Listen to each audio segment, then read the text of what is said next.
in a sense as experts took over decision making for them in all kinds of fields. So this was psychology at use, planned before they even implemented the sports. When radio came along, of course, they used that to the maximum. Sports for the men, soaps basically for the women, and then in came television, as I say, with its alpha state, its hypnotic state. And sure enough, around the 1960s, really, 50s and 60s, it took off. It really took off. And men became glued on Saturday nights to the sports shows. A culture industry, which is called by its own the culture industry. The Soviet Union had a department called the culture industry. Their actors and directors were called the cultural leaders,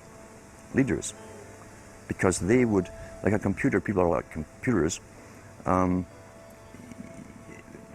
you have to do is keep giving them new updates every so often, and you can change an entire country or a nation or a block of nations who are all getting the same upgrades at the same time along certain paths.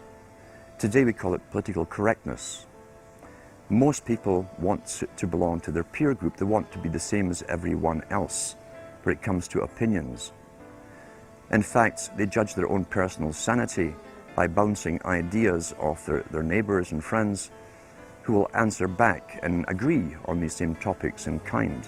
It doesn't matter if the topics or what you're given are facts or utter nonsense, as long as everyone agrees at the same time. You'll say, well, I'm sane, and your friends will all agree because they've had the same information given to them. But they've been programmed, and I'm sad because I know that it's hard for people like that to take an interest, a serious interest in world affairs, to take a serious interest in what their elected officials are doing. And they're not going to be really inclined to study or discover the deception that's being used against them. And so I'm sad because I see all of that in a flash in my mind as being an indication of how easy it is for the masses to be manipulated. The scientific dictatorship understands what makes human beings tick. They understand our psychology. They've studied it, and they're using it against us. But the minute the public awakens to the fact that there is an agenda to manipulate them, and the second the public realizes that they are being conditioned and controlled, the establishment begins to lose that edge they've got over people. So all I ask viewers to do is to think for themselves and to study public relations, to study advertising, to study propaganda, and to realize how much of it is out there in their daily lives. And then make the decision for yourself. I just want people to think on their own and to not have their decisions and their thoughts and their ideas pre-packaged and basically downloaded into them. If it's on TV and a famous face says something, then it must be true. He doesn't have to show you facts or anything else. You've been brought up with these faces. That's why they keep these guys on television into their 70s and 80s. You've grown up with this father figure who's on television every night at 6 o'clock. In your house, in your room, staring right at you, and he's a father figure. Would he tell you a lie? So you naturally never suspect him. And this same man will lead you through new topics. He'll introduce experts on the topics. They'll have a little summary at the end of every talk, and you are now left with the conclusion that's presented to you. You don't arrive at it, it's given to you, and it's good enough for you.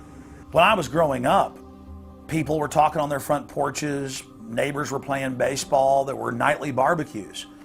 You don't see that anymore. We've lost our communities. You drive through neighborhoods, you see the blue glow of television sets. We're losing our humanity. So if you want to rebel against the globalists, the social engineers, start by turning the TV off a few hours a day and actually getting to know your neighbors, getting outside that comfort zone, expanding your horizons. By coming together as communities, by getting to know our neighbors, we defeat the social engineers.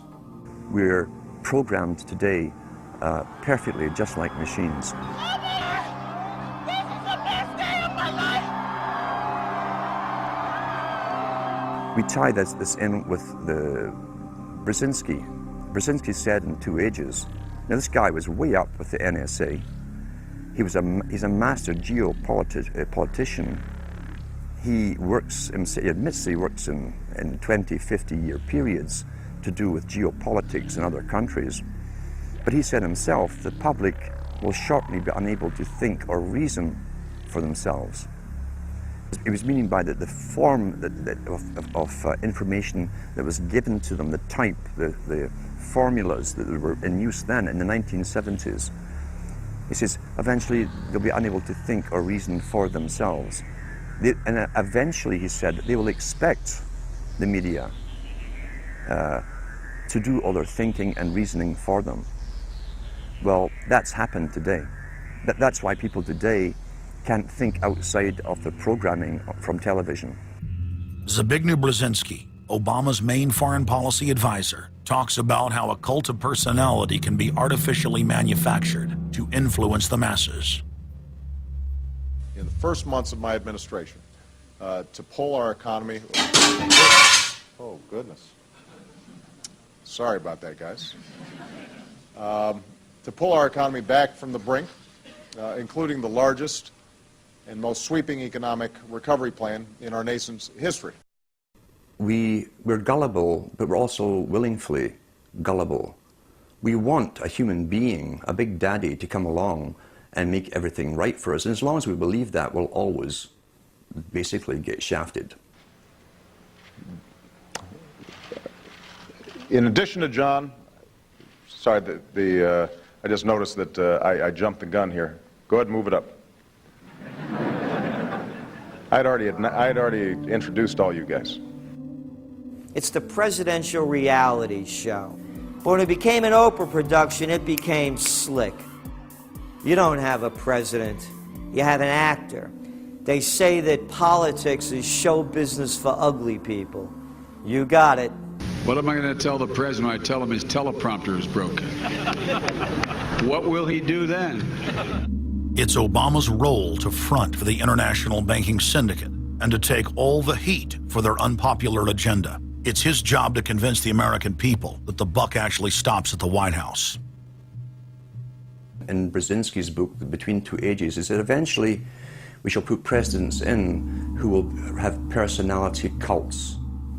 We shall create massive personality cults for these people through the same techniques as Hollywood has used. Obama is that man today.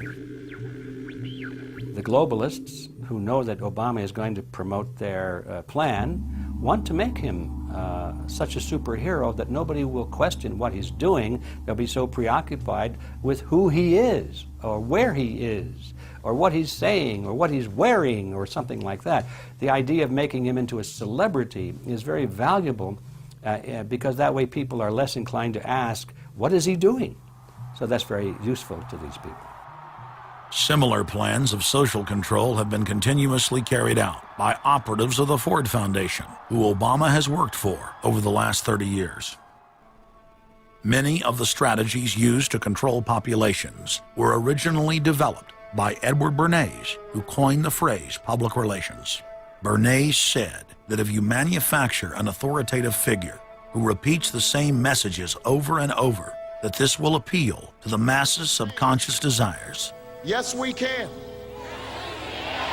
The unwashed masses will helplessly follow the leader and go along with any message they spout. Yes, we can. Yes, we can. We shall overcome. Yes, we can. We will respond with that timeless creed that sums up the spirit of a people. Yes, we can. Thank you. Today, these exact techniques are being used with devastating effect against the general population. Obama is the latest version of 21st century mass mind control. The psych warfare engineers are counting on Obama to finish the plan they began decades ago.